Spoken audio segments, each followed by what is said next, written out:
Hi, you're listening to Book Chat with author Vivian E. Moore.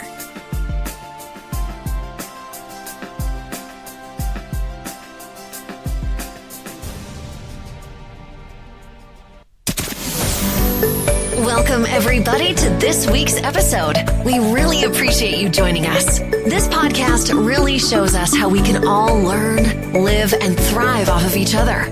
By sharing our knowledge through our conversations, we will impart some knowledge whilst learning ourselves how to progress even further. Here is your host.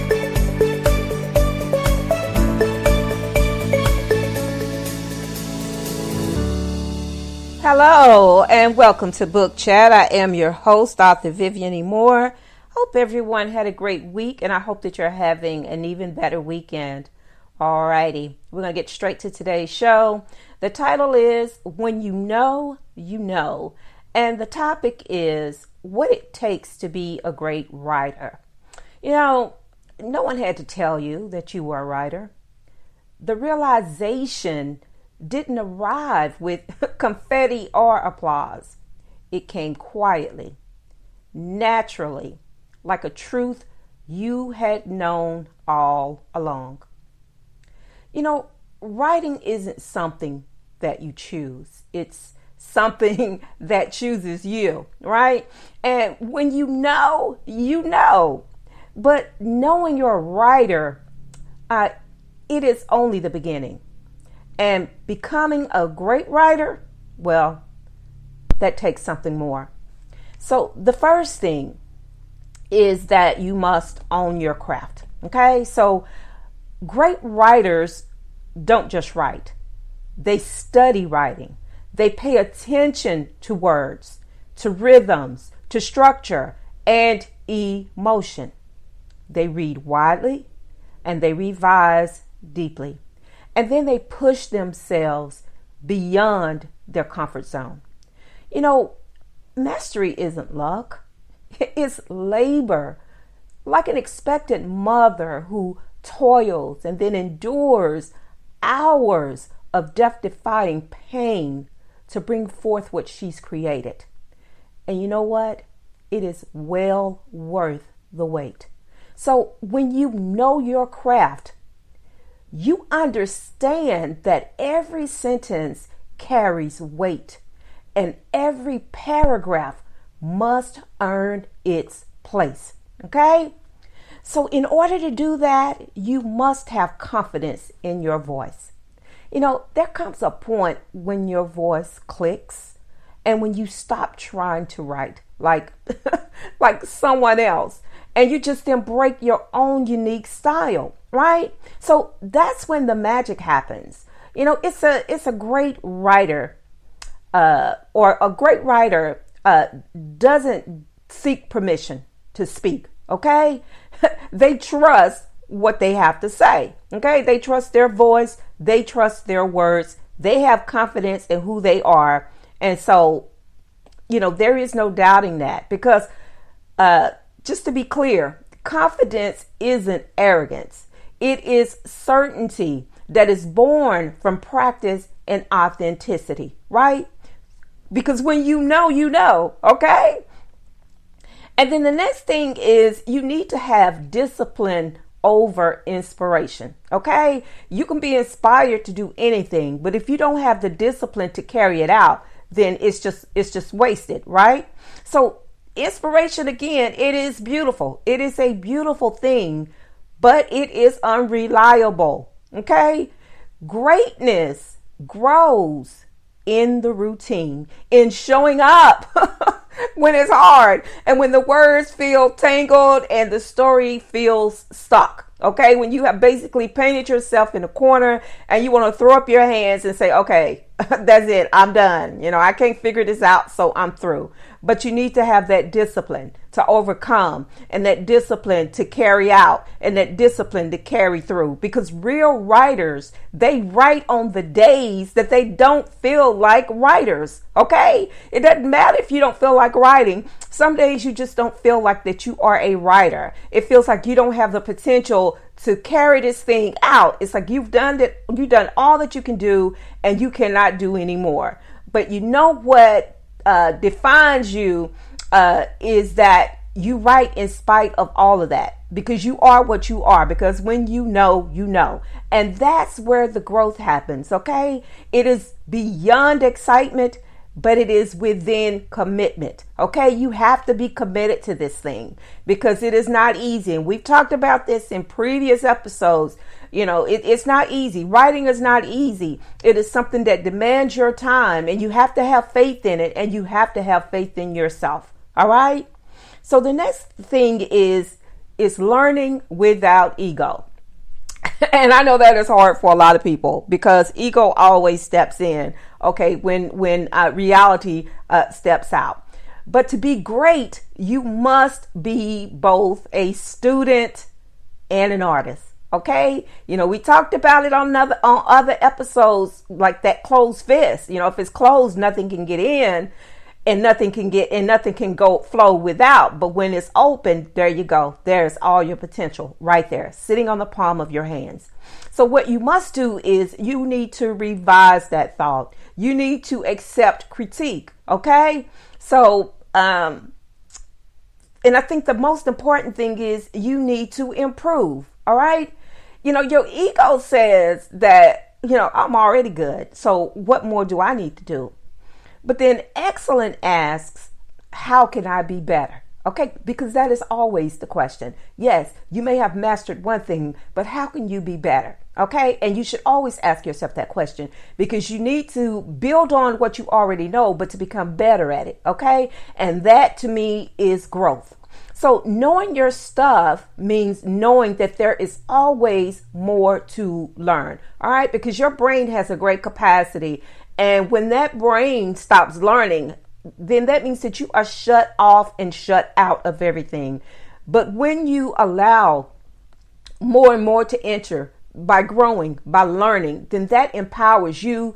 It empowers your brain. It strengthens those muscles so they can make room for more. Okay. So to this point, John Grisham, I watched an episode on a television show that he was on this past week, and he was talking about writing, but he was also talking about his latest book. So basically, what he stated was that that you should know how your story will end before you write the first words.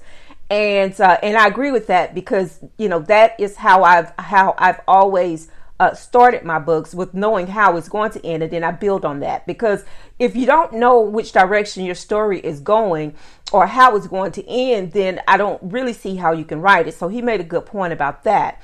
But he also learned a good lesson from his wife, because she often reads his manuscripts before they go out. And on this particular manuscript, she was reading it, and and she told him that she didn't like the end, that the ending was weak, and so he didn't listen, of course, and so he, you know, sent the book out to his publicist, and then again he sent it out to his publishing company. And they told him the same thing that his wife said. So, you know, that to me says a lot about checking your ego at the door and listening to others. You know, even when they aren't writers, you should trust their critiques, because, you know, they are involved in that story. They're reading it from the beginning to the end. They're paying attention to all of the details. And if that book does not end right, if that story does not end right, then, you know, they are just left, you know, with hands up in the air saying, well, what was the purpose of me reading this book, spending all of this time, investing all this time into reading a story that does not make sense or has a weak ending? Okay. So, you know, there is something for all of us to learn, and to not only learn, but learn to listen to others and trust their opinion, because, you know, our opinion is not the only one that matters. Okay. And to be great at who you are and knowing what you know is, you have to learn to listen to opinions, because those opinions are sometimes so valuable in what we do as writers. And, you should often value the opinion of others, their critiques, especially if it isn't biased, okay? Because I don't want someone that's going to agree with me on everything that I do. I want them to have some pushback, to let me know, okay, this is not right. It doesn't sound right. You need to do this.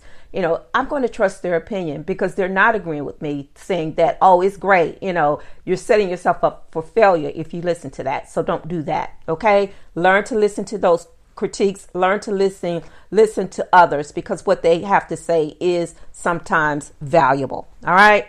So the point of all of this is leaving a mark. Okay. So if you want to be great and you say, your stuff, because when you do know, but the point of all of that is leaving a mark, because great writing doesn't just tell a story.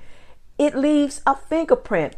And you guys, all of these episodes that I do, they are tied to each other, because we did an earlier episode about DNA, having your fingerprints over everything that you've done, right? Every book that you've written, that book can be traced back to you because you've left your DNA on it. And so, in that same vein, we want to leave our fingerprints, because that to me is greatness. It makes readers feel and to think, and also to remember, because when you know, and writing is a calling, and storytelling is your gift. You don't ever have to question that, because you know what you know and you feel what you feel, and some things just cannot be argued. Okay, so when you sit down and that feeling of writing, of wanting to create, that is something that is a gift. That is a God-given gift. Okay,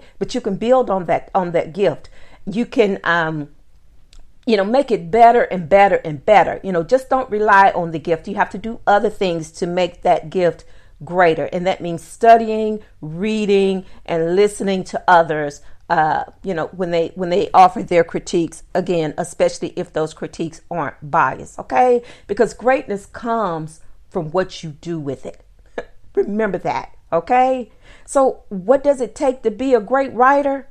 Well, it takes knowing who you are, and then perfecting what you do, and never, ever, ever stopping until your words speak louder than doubt.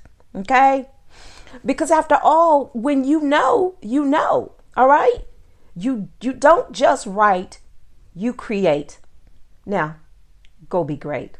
All right, guys, that is the show for this week. And again, I hope that you will listen, like, and share. Please go out to, if you have the Podbean app, or you can go to Book Chat and look it up, and it will list all of the places where you get your podcast, where you can download and listen to each and every episode of Book Chat. And don't just listen, follow, please, like, and critique it and share it, because that is so important to me, and it's so important, to this show. I've been at it for a while, and I love doing what I do.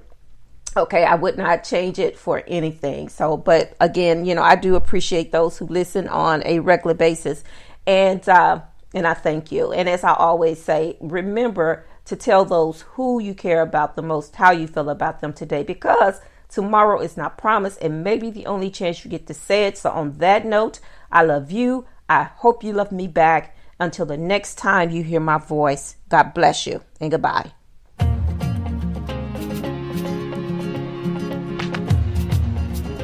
Loved what you've heard on this week's episode? Well, the answer is simple. It would mean the world to us if you could head over to iTunes and leave us a 5-star review and feedback.